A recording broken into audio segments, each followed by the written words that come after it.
Le monde s'effondre. Titre original. Things Fall Apart est un roman majeur de la littérature africaine écrit par le Nigérian Chinua Achebe en 1958. Ce roman raconte l'histoire d'Okonkwo, un chef respecté et craint du village d'Umuofia, en pays Igbo, dans le sud-est du Nigeria. Achebe y dépeint la vie d'Okonkwo et de sa communauté avant et après l'arrivée des colonisateurs britanniques et des missionnaires chrétiens. Ce livre est à la fois une célébration des traditions africaines et un cri de protestation contre l'effondrement de ces traditions sous le poids de la colonisation. À travers une intrigue captivante, Achebe explore les effets destructeurs du colonialisme sur la société Igbo, et plus généralement sur les sociétés africaines. La vie d'Okonkwo et la société Igbo. Le récit s'ouvre sur la vie d'Okonkwo, le protagoniste central, un homme à la stature imposante et au tempérament rigide. Okonkwo s'est fait un nom dans sa communauté par sa force physique, son courage au combat et son succès en tant qu'agriculteur. Il est devenu un homme respecté, possédant des terres, des femmes et des enfants, et jouissant d'une position privilégiée parmi les siens. Cependant, Okonkwo est hanté par une peur constante de la faiblesse et de l'échec, des caractéristiques qu'il associe à son père, Unoka. Ce dernier était un homme pauvre, insouciant et incapable de subvenir aux besoins de sa famille, ce qui a laissé à Okonkwo un sentiment profond de honte. Pour se distinguer de son père, Okonkwo s'efforce d'être tout ce que son père n'était pas, travailleur, prospère et respecté. Il refuse de montrer des émotions de tendresse ou de faiblesse, préférant la discipline, la dureté, et une approche brutale dans sa manière de traiter sa famille et ses pairs. Le roman présente aussi en détail la société Igbo, un ensemble de traditions, de croyances religieuses, et de coutumes. Cette société est structurée autour de valeurs communautaires fortes, de la famille étendue, des cultes aux ancêtres, et de cérémonies religieuses qui rythment la vie quotidienne. Le rôle des dieux et des ancêtres est central, et les décisions importantes sont souvent soumises à l'oracle ou à des consultations divinatoires. Le mode de vie des Igbo, basé sur des règles strictes et des rites anciens, forme un cadre moral et culturel profondément respecté. La chute d'Okonkwo. Malgré son succès, Okonkwo se voit entraîné dans une série d'événements qui vont précipiter sa chute.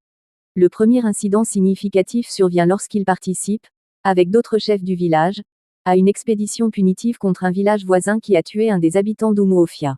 Pendant cette expédition, un garçon nommé Aikemfuna, provenant du village coupable, est remis à la garde d'Okonkwo en guise de compensation pour éviter une guerre entre les villages. Aikemfuna vit avec Okonkwo pendant 3 ans et devient très attaché à la famille, particulièrement à Nwoye, le fils d'Okonkwo. Bien qu'Okonkwo commence à développer un certain attachement pour Aikemfuna, il réprime ses sentiments par peur d'être perçu comme faible. Quand l'oracle ordonne la mort d'Aikemfuna, Okonkwo participe à son exécution, malgré les avertissements de ne pas le faire, car il craint que ne pas participer à l'acte soit perçu comme un signe de faiblesse. La mort d'Aikemfuna hante Okonkwo, mais il refuse d'admettre ses émotions. La tragédie continue de frapper Okonkwo lorsqu'il tue accidentellement le fils d'un autre chef du village lors d'une cérémonie funéraire. En conséquence, conformément aux lois et traditions Igbo, Okonkwo et sa famille sont exilés pendant 7 ans dans le village de Mbanta, le village maternel d'Okonkwo. Cet exil marque un tournant pour Okonkwo. Il est contraint de quitter la position dominante qu'il occupait à Umuofia et de vivre dans un état de disgrâce. L'arrivée des colons et des missionnaires. Pendant qu'Okonkwo est en exil, des changements profonds commencent à se produire dans sa région natale avec l'arrivée des colons britanniques et des missionnaires chrétiens. Ces derniers prêchent une nouvelle religion qui bouleverse l'ordre traditionnel et attire particulièrement les jeunes et ceux qui sont marginalisés dans la société Igbo. À Mbanta, un groupe de missionnaires arrive et construit une église. Au début, les habitants du village se montrent curieux mais sceptiques face à cette nouvelle religion. Nwoye, le fils d'Okonkwo, est profondément touché par les enseignements des missionnaires. Ému par la promesse d'une nouvelle foi, et probablement en quête de sens après la mort d'Aikemfuna, Nwoye rejoint l'église chrétienne, ce qui provoque la fureur de son père. Okonkwo, fidèle aux traditions ancestrales, perçoit cette conversion comme une trahison personnelle et culturelle. Cette défection de son fils est une blessure morale pour Okonkwo, qui voit son autorité et son rôle de chef de famille remis en question. Dans le même temps, les Britanniques imposent progressivement leur contrôle politique sur la région. Ils installent des administrateurs coloniaux, imposent de nouvelles lois et construisent une prison pour ceux qui résistent à leur autorité. Le tissu social et culturel des villages Igbo commence à se désintégrer sous la pression de ces nouvelles influences. Les structures de pouvoir traditionnelles, basées sur la consultation des oracles, les conseils des anciens et les rituels religieux, sont peu à peu écartées ou remplacées par les lois coloniales. Le retour d'Okonkwo et la résistance à la colonisation. Après 7 ans d'exil, Okonkwo retourne à Umuofia. Cependant, à son retour, il découvre que son village a beaucoup changé. La présence des missionnaires et des autorités coloniales a modifié l'équilibre des pouvoirs. Beaucoup d'habitants du village, autrefois fidèles aux traditions, ont soit rejoint les rangs des chrétiens, soit accepté passivement l'autorité coloniale. Okonkwo est choqué par la passivité de ses compatriotes. Lui, qui espérait retrouver son village tel qu'il l'avait laissé, se heurte à une réalité différente. Il essaie d'inciter les chefs du village à se révolter contre l'autorité coloniale, mais il se heurte à l'indifférence ou à la peur.